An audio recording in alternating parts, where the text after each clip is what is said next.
Dito talaga guys nakuha yung atensyon ko sa mga ukit na to. Ukit na gawa dito sa Palawan. So, yung mga nangunguleksyon, ayan. Lahat ay local product ng Palawan. Nag-LBC ka, di ba, te? Ayan, nag-LBC. Pwede barko, pwedeng via LBC. Puerto Princesa, Palawan. At meron akong nakita dito na mga itak at kutsilyo na gawang Palawan. So, nakakatuwa. So, guys, oh. Yan. Gawang Palawan. So, yung mga turista dito dumadaan at yung iba ay namimili at nag-uuwi ng mga itak na gawa dito sa Palawan. So, yan siya, guys. So, ang ganda. Ang ganda ng kanilang ukit. Kita nyo naman yung detalye, guys. Ayan. So, amolye. Yan ay gawa sa molye. Kutsilyo. Yan. Yan yung kanyang mga kutsilyo. Guys. Dalawa lang ang kahoy na ginagamit natin dito, no? Kamagong tsaka ipil-ipil. At anong tawag dito? Anong tawag dito? Ano lang, bolo. Bolo, no? Ayan, o, tungkod. Meron silang tungkod gawa sa kamagong ating tsako. Yan, meron sila dito. At meron ding maliit. So, ito yung mga ganito gawa ng mga inmates natin dyan sa Iwahig. So, anong tawag dito, te? Wind chimes. Wind chimes.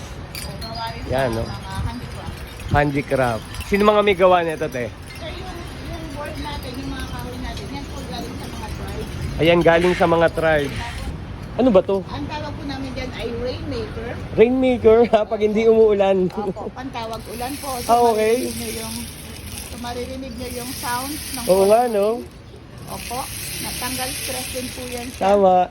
And at the same time po, it calls rain. So, by and by mamaya. Okay. Ayan.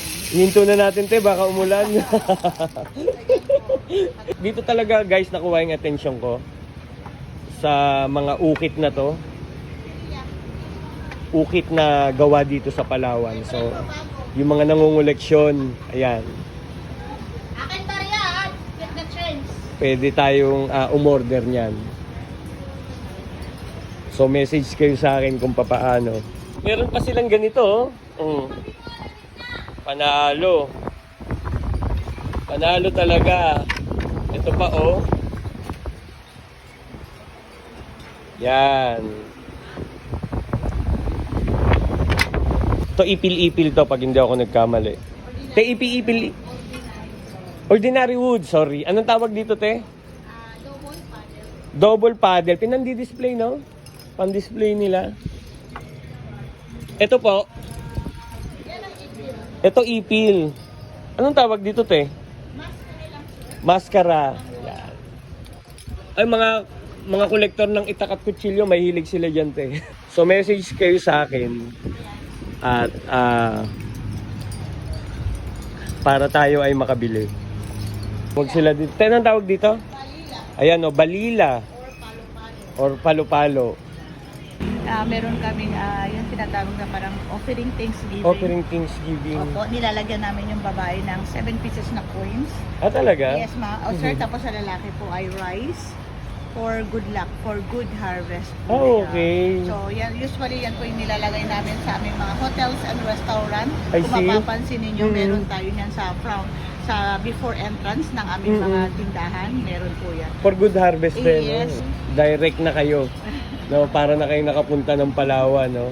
Hindi pa kayo nakapunta ng Palawan, may souvenir na kayo. Nag-LBC ka, di ba, te? Ayan, nag-LBC. Pwede barko, pwedeng via LBC. Ayan, no, proof of kanilang business permit. Yan. So, message kayo, guys, ha. Yan, ito ang tindahan ng mga souvenir.